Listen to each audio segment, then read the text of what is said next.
शुरू करें। बिस्मिल्लाहिर्रहमानिर्रहीम। आज फाशिस्ट हुकूमत ने एक हमारे और सीनियर सेनेटर को उठाया है, और जिस तरह हमजा कुकड़ी के दौर में जो पंजाब असेंबली थी उसको पुलिस ने चलाया और सारी दुनिया ने देखा। ये दुनिया की तारीख में पहली असेंबली थी उसके दौर में जिसको पुलिस चला रही थी।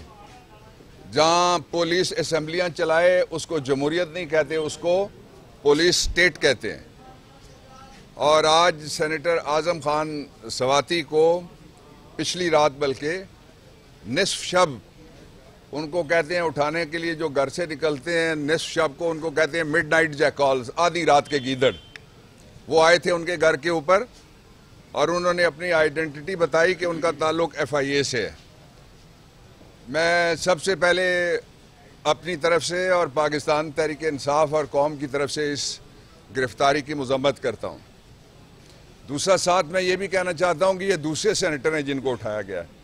इससे पहले सेनेटर सैफ को असेंबली के अहाते से, यानी पार्लियामेंट की प्रेसिडेंट्स उनको कहते हैं, उनमें से उठाया गया था और उस पर भी पार्लियामेंट इंतहाई गैर मुअस्सर रही, कोई अपना रोल प्ले नहीं कर सकी। अपोजिशन ने अपना रोल प्ले किया, हमने तो कहीं ऐसा ना हो किसी दिन एक सेनेटर की गिरफ्तारी और उठाए जाने और अगवा गैर कानूनी उनकी हिरासत पे अगर कुछ नहीं हो सका, दूसरे सेनेटर की गिरफ्तारी अगवा गैर कानूनी हिरासत उस पर भी अगर कुछ नहीं होता तो ये ना हो किसी दिन पता लगे कि चेयरमैन साहब भी गुमशुदा अफराद की फहरिस्त में चले गए। तो इसलिए हाउस ऑफ फेडरेशन है, आइन उसको बाकी जितनी भी असेंबलियाँ हैं, प्रोविंशियल और कौमी असेंबली, उससे ज़्यादा प्रेफरेंस देता है। और बाकी जो असेंबलियाँ हैं जब सदर को मुंतखब करती हैं तो उसमें साथ साथ किसी जगह 11-11 वोट मिलके एक वोट कॉन्स्टिट्यूट होता है, जब वहाँ उसमें से असेंबलियों में से, सूबाई असेंबलियों में से जब सेनेट बनता है। एक बात। दूसरा ये कि जो सेनेट है हाउस ऑफ फेडरेशन, उसमें सारे सूबों की मुसावी अक्सरियत है। जितने सेनेटर सबसे बड़े आबादी के लिहाज से सूबे के हैं उतने ही सेनेटर सबसे छोटे आबादी के लिहाज से हैं। इसलिए इस वक्त पाकिस्तान में सरजमीन बेआइन है और जो आधी रात के गीदड़ हैं वक्त आता है भाग जाते हैं, फिर इनको माफ़ी मिलती है, फिर इनको NRO मिलता है और फिर ये हमेशा ये कहते हैं कि हम किसी न किसी चीज़ के ऊपर चढ़ के आएंगे, बेशक वो सरकारी जहाज़ ही क्यों ना हो। तो इस दफ़ा फिर वो गैर मुल्की कंधे इस्तेमाल करते हुए इक़्तिदार में आए हैं।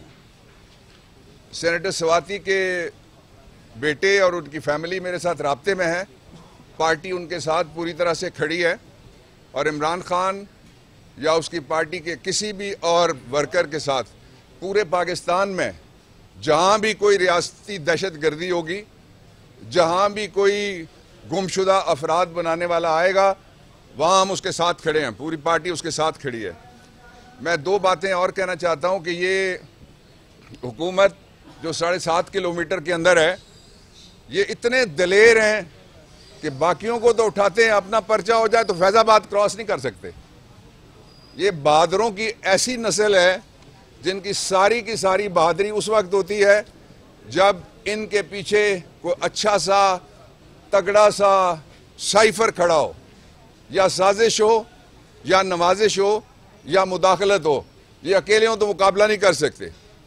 मैं इनको बताना चाहता हूं कि तुम्हारा काउंटडाउन शुरू है और ज़्यादा से ज़्यादा कुछ हफ्ते हैं, इससे ज़्यादा नहीं है इंशाअल्लाह अज़ीज़। पाकिस्तान में जिस बड़े पैमाने पे हम अपने कैपिटल में आने की तैयारी कर रहे हैं, अपने कैपिटल में आएंगे इंशाअल्लाह अज़ीज़।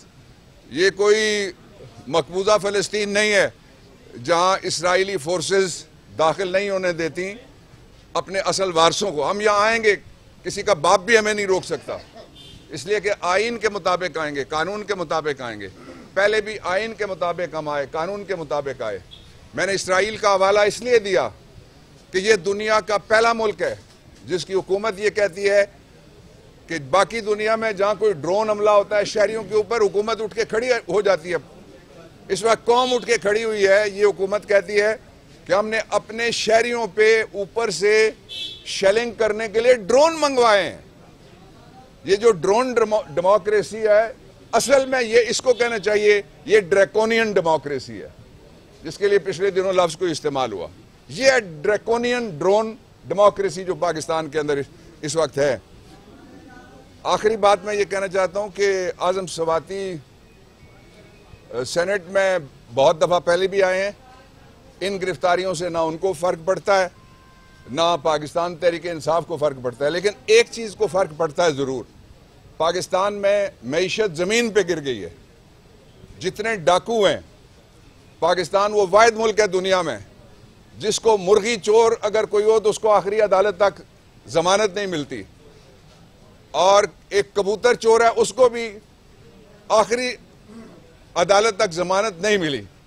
तो ये कौम को सबक दे रहे हैं, मैसेज देना चाहते हैं कि डाका मारा करो, चोरी मत किया करो, जेब मत काटा करो, खजाना काटा करो, बाग के खाला के घर ना जाया करो, गांव मत जाया करो, सीधे यहां से या जद्दा जाया करो या लंदन जाया करो।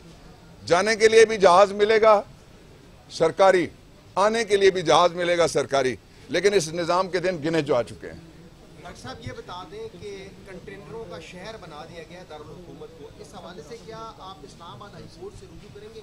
ये जमहूरियत का कब्रिस्तान है इस्लामाबाद, और कंटेनर इतने हैं जितने कराची की बंदरगाह पे नहीं है। ये नवाज शरीफ ने शरीफिस्तान बना दिया इसको। और फिर इस वक्त पाकिस्तान अगर आप देखें माफिया के साथ किस तरह से लोग क्या मेहरबानियां कर रहे हैं, तो पता लगता है कि ये इस्लामिक रिपब्लिक ऑफ पाकिस्तान नहीं रही, ये रिपब्लिक ऑफ माफिया रिचेस बन गई है।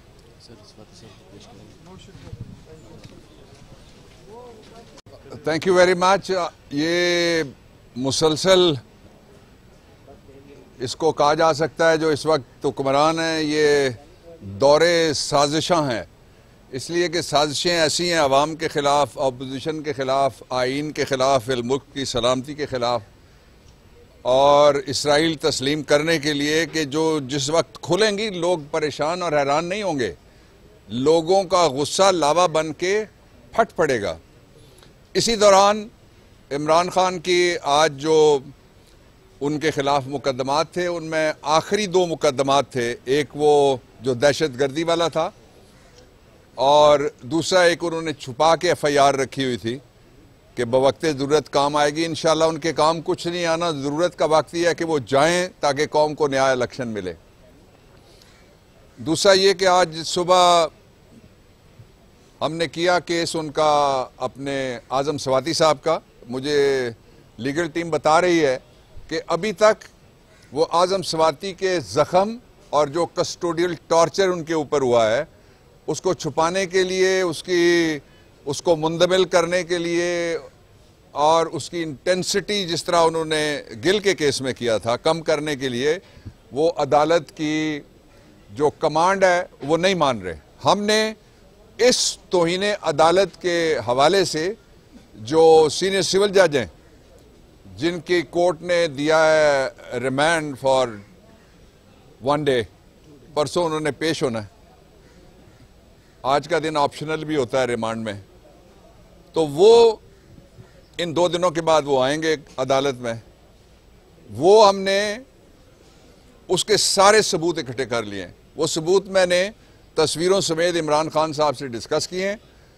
तो पाकिस्तान तहरीक इंसाफ जो कस्टोडियल टॉर्चर है, ये अक़वाम मुत्तहिदा के और इंटरनेशनल ऑर्गेनाइजेशंस के चार्टर, उनके बहुत सारे कन्वेंशन, कॉन्वेंट्स और एग्रीमेंट इंटरनेशनल लॉ के ऐसे हैं जिनमें ये मना है कस्टोडियल टॉर्चर। लेकिन पाकिस्तान में चूंकि इसको सरजमीन बेआइन समझते हैं, इसलिए ये जो रिपब्लिक ऑफ रिचेस है उसके अंदर कस्टोडियल टॉर्चर के जरिए से वो लोगों की आवाज़ बंद करना चाहते हैं। पहला फैसला ये पाकिस्तान तहरीक इंसाफ के चेयरमैन का कि इसके ऊपर हम एहतजाज करेंगे भरपूर। दूसरा फैसला ये है कि हम इसको इंटरनेशनल फोरम्स में लेके जा रहे हैं मजबूरन, इसलिए कि ये टॉर्चर ना ख़त्म होने वाला है और ना ही इसके ऊपर जिन लोगों को नोटिस लेना चाहिए, जिन लोगों को एक्शन लेना चाहिए, वो एक्शन लेने के लिए तैयार हैं। ये इसको उर्दू में अगमाज कहते हैं और ये भी कहते हैं कि आंखें बंद किए रखने से टॉर्चर जाएगा नहीं। इसके खिलाफ हमारी मज़ामत आइन के अंदर, कानून के अंदर दिए गए हुकूक के तहफ़्फ़ुज़ के लिए और तेज़ होगी इंशाअल्लाह अज़ीज़। हम पीछे नहीं हट रहे। और जो इंटरनेशनल फोरम के ऊपर हम जो ख़ास तौर से ह्यूमन राइट्स के फोरम्स हैं, उनके अंदर ये केस एक एग्जाम्पल है। तीसरा फैसला मैंने डिस्कस किया चेयरमैन साहब से और सेक्रेटरी जनरल साहब से। वो फैसला ये है कि हम ये कस्टोडियल टॉर्चर जो हुआ है इसको हम जाने नहीं देंगे। आज जो ऑर्डर लिखा गया अदालत का, उसमें भी इस बात का मेल ट्रीटमेंट और टॉर्चर का जिक्र आ गया है। मैंने जो प्रिलिमिनरी आर्ग्यूमेंट्स किए in the case of mister Azam Swati the senator, उसके अंदर ये बात शामिल थी। अब हम इंशाअल्लाह अज़ीज़ इन मुल्ज़िमों को बचने नहीं देंगे इस दफ़ा, और उनके खिलाफ हम सीधा सीधा केस बराह रास्त थानों में अब नहीं जाएंगे हम इस मुकदमे के लिए, इसलिए कि थाने मजबूर महज हैं। थाने टेलीफोन का इंतज़ार करते हैं। थाने भी इंपोर्टेड हो गए। किसी वक्त वो लोकल हुआ करते थे, थाने भी इंपोर्टेड हो गए, इसलिए कि इंपोर्टेड के एजेंडे पे वो चलते हैं। तो इसलिए बराह रास्त हम अदालत से रजू कर रहे हैं और हमारे पास बड़ी अनइम्पीचेबल एविडेंस है। मैं एविडेंस के आपको कुछ सबूत मैं यहाँ आपको दिखा देता हूँ। मेरे हमने इकट्ठे करके मैंने इस सेल पे डाले हैं ताकि इस पे से ड्राफ्ट बनाया जा सके जो बनाया जा रहा है। ये मैं आपको थोड़ा सा दिखाना चाहता हूँ। आई एम सॉरी कि देख लीजिए कि किस तरह से मैं साथ आपको 3 बातें बताऊँगा। पहले ये ज़रा तस्वीरें आप थोड़ा सा जूम करके अगर देखना चाहें, ये उनके घर के बच्चे हैं मुलाजिम जिनके साथ ये सलूक हुआ है। एक ये है, उसके बाद दूसरे को किस तरीके से बैक साइड पे उनके पास मारने की चीज़ें थी, बाकायदा टूल्स थे, उसको मारा गया। दूसरा ये है, तीसरा ये है कि घर की खिड़कियां और दरवाजे उन्होंने तोड़े हैं। ये चादर और चारदीवारी की बदतरीन किस्म की ये वायलेशन हुई है। और चौथा ये है कि ये एक और साहब हैं, सब जितने घर के काम करने वाले वर्कर थे उन सब को एहतराम देने की बजाय, इसलिए कि वो किसी के बेटे हैं, किसी के बच्चे हैं, मासूम हैं, उनका सियासत से कोई ताल्लुक़ नहीं है, वो अपनी रोज़ी के लिए वहाँ पे मुलाजमत करते हैं। वो फिर उन्होंने जो लॉकर्स थे वो तोड़े हैं, ये भी ज़रा देख लीजिए। और फिर उन्होंने जो घर में गैजेट्स पड़े हुए थे जिनका कोई ताल्लुक़ सियासत के साथ नहीं है, वो भी देख लीजिए। एक 8 साल की, एक 11 साल की और एक 4 साल की उनकी 3 पोतियाँ हैं। वो उनका बेटा बैरिस्टर उस्मान सवाती है। ये उनके बच्चों के खिलौने तक उन्होंने तोड़े और उनके सामने उनके दादा को मारा। जो सवाती साहब ने कोर्ट के सामने स्टेटमेंट दिया है, ये घर के एक्सचेंज और बाकी सारा कुछ उन्होंने तोड़ा है। और ये एक लंबी वीडियो है जो मैं आपको दिखा सकता हूँ। ये चादर और चारदीवारी की वायलेशन एक बात हो गई। दूसरी बात यह है कि मैजिस्ट्रेट के बगैर कोई छापा नहीं मारा जा सकता, किसी घर में कोई पुलिस वाला दाखिल नहीं हो सकता, 302 तब भी नहीं जा सकता। तीसरी बात यह है कि अगर मैजिस्ट्रेट साथ ना जाना चाहें तो मैजिस्ट्रेट ने सर्च वारंट देना होता है। ज़ाब्ता फौजदारी की दफ़ा 103 में सर्च वारंट भी नहीं है, ये खुद जाके घुस गए। जो आज़म सवाती हैं उनका कहना यह है कि उनको सफ़ेद कपड़े वाले थे जो नामालूम अफराद, उनको ब्लाइंड फोल्ड किया, उन्होंने एक काले रंग का उनके मुंह के ऊपर उन्होंने सैक डाला, बोरी डाली, फिर उनको किसी और जगह ले जाया गया और he was made naked over there. अब मैं तफसील नहीं बता सकता। वो मेरे सिर्फ पार्टी के मेंबर नहीं, मेरे दोस्त भी हैं ज़ाती तौर पे और वकील भी हैं, उनके साथ ये सलूक हुआ है। और मैं ये बात दोहराना चाहता हूँ आप सबके सामने कि ये दूसरा सेनेटर है जिसका ताल्लुक पाकिस्तान तहरीक इंसाफ से है। पहले को सेनेटर को उनके घर पे, सेनेटर सैफ की मैं बात कर रहा हूँ, उनके घर पे छापा मारा गया गैर कानूनी। उस छापे के हवाले से हमें रिलीफ मिला जो मैजिस्ट्रेट की कोर्ट थी। उसके बाद उस को दोबारा फिर उठाया गया प्रिसिंक्ट्स ऑफ द पार्लियामेंट। जब प्रिसिंक्ट्स की बात आई तो उनके कुछ होश ठिकाने आए। तो मैं ये कहना चाहता हूँ कि इस वक्त हाउस ऑफ फेडरेशन, जिसमें सबसे बड़ी नुमाइंदगी सूबों की अगर किसी जगह पे है, असेंबली ये तो अपने अपने सूबे की है। कौमी असेंबली में किसी की कम सीटें हैं, किसी की ज़्यादा सीटें हैं, कोई एक सीट वाली पार्टी भी है, लेकिन जो सेनेट ऑफ पाकिस्तान है वो एक सीट वाली पार्टी समेत उन सब की बराबर यानी मुतनासिब नुमाइंदगी वहाँ पे मौजूद है। इसलिए अगर कोई उसकी बेतौकीरी करना चाहता है तो वो मुल्क में ऐसा निज़ाम लाना चाहता है जिसमें सेनेट ना हो। ये पहले भी लाए हैं, ये तो पैदा ही उस निज़ाम में हुए थे जब सेनेट नहीं था। जुल्फ़िकार अली भुट्टो का सेनेट तोड़ा गया था, ये पैदा हो गए। उसकी कौमी असेंबली तोड़ी गई थी, ये पैदा हो गए। आइन तोड़ा गया था तो तब ये पैदा हुए हैं। तो ये अपनी जो पैदाइशी चूसनी है, मार्शल लॉ वाली है पता नहीं, या डिक्टेटरशिप वाली है पता नहीं, या NRO वाली है, ये शरीफ खानदान की पैदाइशी चूसनियाँ हैं मुख्तलिफ, उनके रंग मुख्तलिफ हैं, टेस्ट एक ही है। और उस हवाले से हम अदालत में इसको एक एग्जाम्पल बनाएंगे, हम पूरी जंग करेंगे इंशाअल्लाह अज़ीज़ कानून के मुताबिक, और इससे पीछे नहीं हटेंगे। मैं वार्न करना चाहता हूं कि जिस तरह के हालात पैदा किए जा रहे हैं, मैं पूरी कौम को यह कहना चाहता हूं, जिस तरह के हालात पैदा किए जा रहे हैं, इनको लगता ये है कि कोई 4-5 हफ्ते बाद ये नहीं होंगे, 2 हफ्ते बाद हमें तो लगता है नहीं होंगे, 3 हफ्ते बाद किसी को लगता है नहीं होंगे, लेकिन ये हफ्तों की जो गेम है उसके बाद ये चाहते हैं ये ना हो तो जमहूरियत ना हो। ये इनका प्लान है, बड़ा क्लियर इनका प्लान है। अदरवाइज क्या तुक बनती है कि किसी के घर में जाके आधी रात को उसकी जो वो उनका ग्रैंड फादर है, दादा नाना, मैं खुद ग्रैंड फादर हूँ, मुझे पता है किस तरह से बच्चों के साथ उनका क्या इज्जत का एहतराम का और रिश्ता होता है। उनके सामने ये सारा कुछ कर रहे हैं, और अपनी जो बूढ़ियां हैं, अपने जो बूढ़े हैं, उनके लिए भी कहते हैं फलाना गिरफ्तार हो गया। हमने नहीं किसी को गिरफ्तार किया। भाई क्यों झूठ बोलते हो?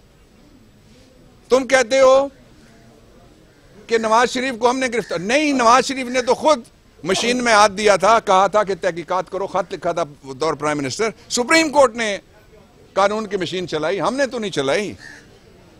उसी में उसकी बेटी, उसके भाई ने बयान दिया कि जायदाद अल्हम्दुलिल्लाह अल्लाह के फजलो करम से मरियम की है।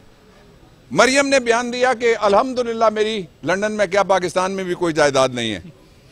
अब वो दोनों जो अल्हम्दुलिल्लाह वाले, वो दोनों अस्तगफिरुल्लाह वाला बाप बेटा उसमें शामिल कर लें आप, जो कहते थे कि दिल्ली की करप्शन नहीं, वो कहते हैं कि हमारे खिलाफ कोई चार्ज साबित नहीं हुआ।